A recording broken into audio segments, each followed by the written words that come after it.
اللہ الرحمن الرحیم۔ السلام علیکم ورحمۃ اللہ وبرکاتہ۔ امید ہے انشاءاللہ تمام احباب خیریت سے ہوں گے۔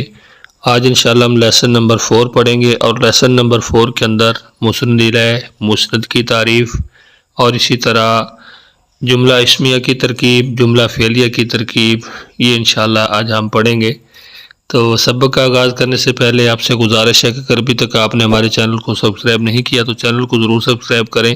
اگر آپ مکمل عربی گرامر کا کورس کرنا چاہتے ہیں، اور اس طرح اگر آپ قرآن پاک کا ترجمہ سیکھنا چاہتے ہیں، تو آپ کو روزانہ ہمارے چینل پہ لیسن ملتا رہے گا باقاعدہ انشاءاللہ اللہ کے فضل و احسان سے۔ اور اسی طرح اگر آپ بغیر تعریفات کے صرف علامات کے ذریعے عربی گرامر اور قرآن پاک کا ترجمہ سیکھنا چاہتے ہیں، تو اس کے لیے بھی معلم القرآن کا ایک مکمل کورس پہلے اپلوڈ ہو چکا ہے، آپ اس سے بھی استفادہ حاصل کر سکتے ہیں۔ آئیے آج کے سبق کا آغاز کرتے ہیں۔ بسم اللہ الرحمن الرحیم، الحمدللہ والصلاة والسلام علی رسول اللہ، اما بعد، رب اشرح لی صدری ویسر لی امری واحلل عقدۃ من لسانی یفقہوا قولی، اللہم فقہنا فی الدین۔ ہم نے پچھلے سبق کے اندر جملہ اسمیہ کی تعریف پڑھی تھی، تو جملہ اسمیہ خبریہ ہے، اس کا پہلا حصہ مسند الیہ ہوتا ہے جس کو مبتدا کہتے ہیں، اور دوسرا حصہ مسند ہوتا ہے جس کو خبر کہتے ہیں۔ اور اس طرح جملہ فعلیہ کے اندر بھی ہم نے پڑھا تھا کہ جملہ فعلیہ جو ہے ان کا پہلا حصہ مسند ہے جس کو فعل کہتے ہیں، دوسرا حصہ مسند الیہ ہے جس کو فاعل کہتے ہیں۔ یعنی مسند الیہ کبھی مبتدا ہوتا ہے اور کبھی خبر ہوتا ہے، اور اسی طرح مسند الیہ کبھی مسند جو ہے وہ فعل ہوتا ہے اور مسند الیہ فاعل بھی ہوتا ہے۔ تو آج مسند الیہ اور مسند کی ہم تعریف پڑھیں گے کہ مسند اور مسند الیہ کہتے کسے ہیں۔ مسند الیہ وہ ہے جس کی طرف کسی اسم یا فعل کی نسبت کی جائے، یعنی مسند الیہ کسے کہتے ہیں جس کی طرف کسی اسم یا فعل کی نسبت کی جائے، اور اس کو مبتدا اس لیے کہتے ہیں کہ اس سے جملے کی ابتدا ہوتی ہے۔ مسند الیہ کو مبتدا بھی کہا جاتا ہے۔ آگے ہے مسند۔ مسند نون کے فتح کے ساتھ، مسند وہ ہے جس کو دوسرے کی طرف نسبت کریں، ٹھیک ہے۔ مسند الیہ اور مسند کا فرق آپ نے ذہن میں رکھنا ہے۔ مسند الیہ وہ ہے جس کی طرف کسی اسم یا فعل کی نسبت کی جائے، اور مسند کیا ہے؟ مسند وہ ہے جس کو دوسرے کی طرف نسبت کریں، اور اس کو خبر اس لیے کہتے ہیں کہ یہ پہلے اسم کے حال کی خبر دیتا ہے، ٹھیک ہے۔ تو یہاں پہ اسی طرح اس مسند اور مسند الیہ کے بارے میں مزید پڑھتے ہیں۔ کہتے ہیں کہ اسم مسند اور مسند الیہ دونوں ہو سکتا ہے۔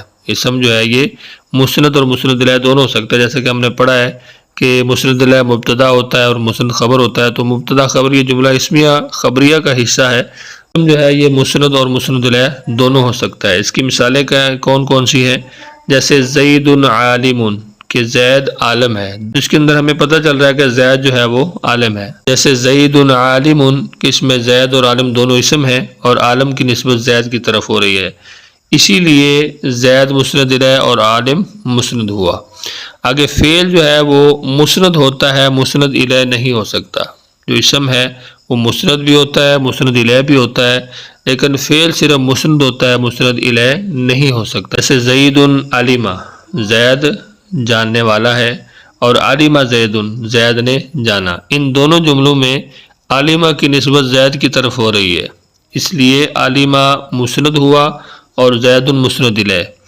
اور حرف جو ہے یہ نہ مسند ہوتا ہے نہ مسند الیہ ہوتا ہے، کیونکہ ہم نے پیچھے 3 چیزوں کی تعریفات پڑھی ہے، اسم، فعل، حرف۔ اور آج ہم مسند کی تعریف پڑھ رہے ہیں، تو ہمیں یہ پتہ چلا ہے کہ مسند جو ہے یہ، آج آپ نے یہ بات سمجھنی ہے کہ پیچھے ہم نے جو اسم، فعل، حرف تینوں پڑھے ہیں، ان میں سے جو اسم ہے وہ مسند بھی ہوتا ہے اور مسند الیہ بھی ہو سکتا ہے۔ فعل صرف مسند ہوتا ہے اور مسند الیہ نہیں ہو سکتا، اس کی مثالیں ہیں۔ اور اسی طرح جو حرف ہے یہ نہ مسند ہوتا ہے اور نہ مسند الیہ ہوتا ہے۔ آگے ہے ترکیب۔ جملہ اسمیہ کی ترکیب اس طرح ہوتی ہے، ہم نے پڑھا تھا نا شروع کے اندر، پہلے لیسن کے اندر، کہ اس عربی کا جو علم ہے اس کو سیکھنے کا کیا فائدہ ہے۔ تو اس کی تعریف کے اندر ہم نے پڑھا تھا کہ عربی کا علم النحو وہ علم ہے جس میں اسم، فعل، حرف کو جوڑ کر جملہ بنانے کی ترکیب۔ تو پہلے ہم نے تعریفات پڑھی ہے، آج ہم ترکیب سیکھیں گے، ترکیب کسے کہا جاتا ہے اور یہ ترکیب کیسے کی جاتی ہے۔ تو سب سے پہلے ترکیب کے اندر جملہ اسمیہ کے بارے میں ہم پڑھیں گے کہ جملہ اسمیہ کی ترکیب اس طرح ہوتی ہے، زید مبتدا عالم خبر، مبتدا خبر مل کر جملہ اسمیہ خبریہ ہوا، ٹھیک ہے۔ زید عالم اس کا معنی کیا ہے کہ زید عالم ہے. اب زید جو ہے یہ مبتدا ہے اور عالم خبر ہے، یعنی یہ خبر دی جا رہی ہے زید کے بارے میں کہ وہ عالم ہے. تو یہ جملہ اسمیہ خبریہ. تو اس طرح جو جملہ فعلیہ ہے اس کی ترکیب کا کیا طریقہ ہے، اور جملہ فعلیہ کی ترکیب اس طرح ہوتی ہے عالمہ فعل زید فاعل، فعل فاعل مل کر جملہ فعلیہ خبریہ ہوا. آگے وہ کہتا ہے کہ تم ترکیب کرو. اس نے دو ہمیں مثالیں بتا دی، جملہ اسمیہ کی بھی جملہ فعلیہ کی بھی. آگے وہ ہم سے کہتا ہے کہ تم ترکیب کرو تاکہ کہ تمہیں پہچان ہو جائے کہ مبتدا خبر یعنی جملہ اسمیہ خبریہ اور جملہ فعلیہ خبریہ وہ کون کون سے ہوتے ہیں. ترکیب کرو. اس میں ہے الطعام حاضرون، کھانا حاضر ہے. تو یہاں پہ کھانے کے بارے میں بتایا جائے کہ کھانا حاضر ہے، تو یہ الطعام مبتدا ہے، حاضر خبر ہے، مبتدا خبر مل کر جملہ اسمیہ خبریہ ہوا. الماء بارد، پانی ٹھنڈا ہے. تو اس کا معنی کیا ہوگا الماء بارد کا کہ پانی ٹھنڈا ہے. تو یہاں پہ ہمیں بتایا جا رہا ہے پانی کے بارے میں کہ پانی ٹھنڈا ہے، تو الماء مبتدا بارد خبر. الانسان حاکم، الانسان یہاں پہ مبتدا ہے، حاکم خبر ہے، مبتدا خبر مل کر جملہ اسمیہ خبریہ ہوا. یہاں پہ انسان حاکم ہے.